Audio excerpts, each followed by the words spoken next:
ಪ್ರವೀಣ್ ನೆಟ್ಟಾರು ಹತ್ಯೆ ಕೇಸ್ನ 5 ಆರೋಪಿಗಳ ಹೆಸರನ್ನ ಎನ್ಐಎ ಪ್ರಕಟ ಮಾಡಿದೆ. ನೆಟ್ಟಾರು ಹತ್ಯೆ ಅಷ್ಟೇ ಅಲ್ಲ, ಇವರು PFI ಪ್ರಕರಣಗಳಲ್ಲಿ ಕೂಡ ಭಾಗಿಯಾಗಿದ್ರು ಈ ಆರೋಪಿಗಳು ಅಂತ ಕನ್ಫರ್ಮ್ ಆಗಿದೆ. ಬೆಳ್ಳಾರೆ ಮುಸ್ತಫಾ ಅಥವಾ ಮುಸ್ತಫಾ ಬೆಳ್ಳಾರೆ, ಮಸೂದ್ ಅಗ್ನಾಡಿ, ಮೊಹಮ್ಮದ್ ಶರೀಫ್ ಕೊಡಾಜೆ, ಉಮರ್ ಅಲಿಯಾಸ್ ಉಮರ್ ಫಾರೂಕ್ ಮತ್ತು ಅಬೂಬಕರ್ ಸಿದ್ದಿಕ್ ಇವರೆಲ್ಲರೂ ಕೂಡ ನಾಪತ್ತೆಯಾಗಿದ್ದಾರೆ. ತಲೆಮರೆಸ್ಕೊಂಡಿರ್ತಕ್ಕಂಥ ಆರೋಪಿಗಳ ಮಾಹಿತಿಯನ್ನು ಎನ್ಐಎ ಈಗ ಕಲೆ ಹಾಕ್ತಾ ಇದೆ. ಮಾಹಿತಿ ಅಂದರೆ ಈಗ ಬಹುಮಾನ ಕೊಡ್ತೀವಿ ಅಂತ ಕೂಡ ಹೇಳಿದ್ದಾರೆ.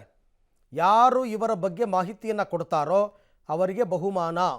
ಯಾಕೆಂದರೆ ಈ ಪ್ರಕರಣ ನಡೆದು ವರ್ಷದ ಮೇಲಾದರೂ ಕೂಡ ಈ 5 ಪತ್ತೆ ಹಚ್ಚಕ್ಕೆ ಎನ್ಐಎ ಕೈಯಲ್ಲಿ ಇನ್ನೂ ಕೂಡ ಆಗಿಲ್ಲ ಅರೆಸ್ಟ್ ಮಾಡೋದಕ್ಕೆ. ಈ ಬಗ್ಗೆ ಮತ್ತಷ್ಟು ಮಾಹಿತಿ ನನ್ನ ಕೊಲೀಗ್ ಉಮೇಶ್ ಅವರಿಂದ ಪಡ್ಕೊಳ್ಳೋಣ. ಉಮೇಶ್, ಸಾಮಾನ್ಯ ಯಾವುದೇ ಪ್ರಕರಣದಲ್ಲಿ ಎನ್ಐಎ ಅವರಿಗೆ ಇಷ್ಟೊಂದು ಡಿಲೇ ಆಗಲ್ಲ. ಯಾರೇ ಆರೋಪಿಗಳಿದ್ರು, ಯಾರೇ ಅಪರಾಧಿಗಳಿದ್ರು ಆದಷ್ಟು ಬೇಗ ಅವ್ರನ್ನ ಸೆರೆ ಹಿಡಿತಾರೆ. ಬಟ್ ಪ್ರವೀಣ್ ನೆಟ್ಟಾರು ಕೊಲೆ ಪ್ರಕರಣದಲ್ಲಿ ಮಾತ್ರ ಯಶಸ್ಸು ಸಿಕ್ಕಿಲ್ಲ. ಯಾಕೆ? ಮತ್ತು ಈಗ ಮುಂದಿನ ಕ್ರಮ ಏನು?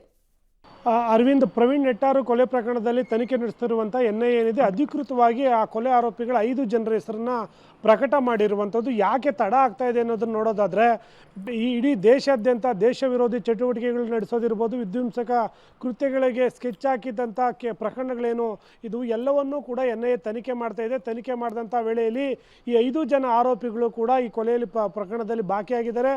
ಉಳಿದಂತೆ ಕರ್ನಾಟಕ, ಆಂಧ್ರ, ತೆಲಂಗಾಣ, ಕೇರಳ ಈ 4 ಜನ ರಾಜ್ಯಗಳು ಸೇರಿದಂತೆ 24 ಜನ ಮೋಸ್ಟ್ ವಾಂಟೆಡ್ ಏನು ಆರೋಪಿಗಳನ್ನು ಈಗ ಪತ್ರಿಕಾ ಪ್ರಕಟಣೆ ಮುಖಾಂತರ ಹೊರಡಿಸಿರುವಂಥದ್ದು. ಈ ಆರೋಪಿಗಳು ಎನ್ಐಎಗೆ ಅವಶ್ಯಕತೆ ಇದೆ ಅಂತೇಳಿ ಈಗ ಪತ್ರಿಕಾ ಪ್ರಕಟಣೆ ಹೊರಡಿಸಿರುವಂಥದ್ದು. ಅವರನ್ನು ಸಂಪರ್ಕ ಅಂದರೆ ಯಾರನ್ನು ಗೊತ್ತಿರೋರು ತಿಳಿಸಿದರೆ ಅವರಿಗೆ ಸೂಕ್ತ ಬಹುಮಾನ ಕೂಡ ಕೊಡ್ತೀವಿ ಅಂತ ಈಗ ಪತ್ರಿಕಾ ಪ್ರಕಟಣೆ ಹೊರಡಿಸಿದ್ದಾರೆ. ಹಾಗಾಗಿ ಈ ಕಳೆದ 2-3 ವರ್ಷಗಳಿಂದ ಏನು ತನಿಖೆ ನಡೆಸ್ತಾ ಇರ್ತಾರೆ, ತನಿಖೆ ನಡೆಸಿದಂಥ ವೇಳೆಯಲ್ಲಿ ಇವರು ಪ್ರವೀಣ್ ನೆಟ್ಟಾರು ಕೊಲೆ ಆಗಿರ್ಬೋದು, ಇತರೆ ಬೇರೆ ಬೇರೆ ರಾಜ್ಯಗಳಲ್ಲೇನು ಹಿಂದೂ ಕಾರ್ಯಕರ್ತರ ಕೊಲೆಗಳೇನಾದವು ಮತ್ತು ಕೆಲವೊಂದು ವಿಧ್ವಂಸಕ ಕೃತ್ಯಗಳೇನೋ ನಡೆದಿದ್ದಾವೆ, ಅದರಲ್ಲಿ ಈ ಆರೋಪಿಗಳ ಕೈವಾಡ ಇರುವಂಥದ್ದನ್ನು ಎನ್ಐಎ ಅಧಿಕಾರಿಗಳು ಅಧಿಕೃತವಾಗಿ ಸ್ಪಷ್ಟಪಡಿಸ್ಕೊಂಡು ಈಗ 24 ಜನರ ಲೀಸ್ಟನ್ನು ಈಗ ಬಿಡುಗಡೆ ಮಾಡಿರುವಂಥದ್ದು. ಆ ಬಿಡುಗಡೆ ಮಾಡಿದ ಲೀಸ್ಟಲ್ಲಿ ಪ್ರವೀಣ್ ನೆಟ್ಟಾರು ಏನು ಕೊಲೆ ಮಾಡಿದ್ರು ಅವರ ಆರೋಪಿಗಳ 5 ಜನರ ಹೆಸರುಗಳು ಮತ್ತು ಅವರ ವಿಳಾಸ, ಫೋಟೋ ಸಮೇತ ಈಗ ಅದನ್ನು ಹೊರಗಡೆ ಬಿಟ್ಟಿರುವಂಥದ್ದು. ಇಲ್ಲಿವರೆಗೂ ಕೂಡ 1 ವರ್ಷ ಆದರೂ ಕೂಡ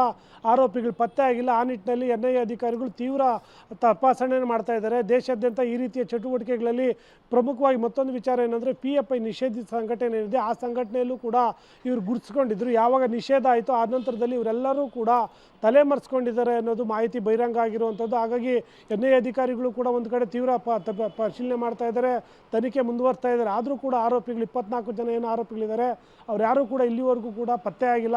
ಹಾಗಾಗಿ ಈಗ ಅಧಿಕೃತವಾಗಿ ಅವರ ಹೆಸರುಗಳು, ಫೋಟೋ ಸಮೇತ ಪತ್ರಿಕಾ ಪ್ರಕಟಣೆ ಮಾಡಿ ಅವ್ರು ಏನನ್ನು ಗೊತ್ತಾದರೆ ಎನ್ಐಎ ಕಚೇರಿ ಅಥವಾ ಆ ಸಂಬಂಧಪಟ್ಟ ಅಧಿಕಾರಿಗಳಿಗೆ ಮಾಹಿತಿ ನೀಡುವಂತೆ ಮನವಿ ಮಾಡಿಕೊಂಡಿರುವಂಥದ್ದು. ಥ್ಯಾಂಕ್ ಯು ಉಮೇಶ್, ತಮ್ಮೆಲ್ಲ ಮಾಹಿತಿಗೆ ಧನ್ಯವಾದ.